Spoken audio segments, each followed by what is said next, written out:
توقیر انصاری صاحب کہتے ہیں جو جڑواں بچوں کی روح آنے کے بعد ان کی بات چیت پر منحصر ہے۔ ایک بچہ اپنے دوسرے ساتھی سے پوچھتا ہے کہ تم کون ہو؟ تم میرے بنانے والے تو ہو نہیں سکتے، تم تو میری طرح ہی ہو اور میری طرح بے بس نظر آتے ہو، اور تم بھی میری طرح کچھ نہیں کر سکتے، اور تم بھی اپنے بنانے والے کے محتاج ہو، یقیناً ہمارا کوئی اور بنانے والا ہے۔ دوسرا کہتا ہے جس طرح ہماری باڈی میں تبدیلیاں آ رہی ہیں، اور میں نہیں سمجھتا ہوں کہ ہم لوگ پہلے ایسے تھے۔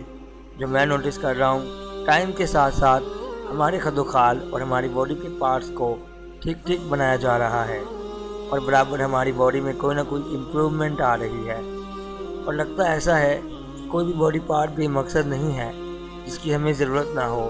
ہمیں اپنے بنانے والے کا بہت شکر گزار اور فرما بردار ہونا چاہیے۔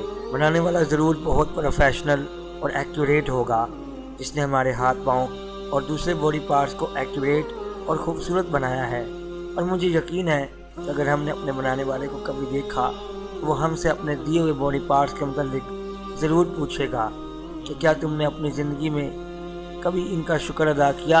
اور میں سمجھتا ہوں اس بات کی ضرور پوچھ گچھ ہوگی کہ اس کے بنائے ہوئے طریقے پر ان کا استعمال کیا کہ نہیں۔ ہمارے بنانے والے کی کیا شان ہے؟ ہمارا خالق اور مالک ہے جس نے ہمیں یہ باڈی پارٹس دیے ہیں، تو ان باڈی پارٹس کی کیا ویلیو ہوگی؟ کیا ہم کبھی ان کو لوز کر سکتے ہیں؟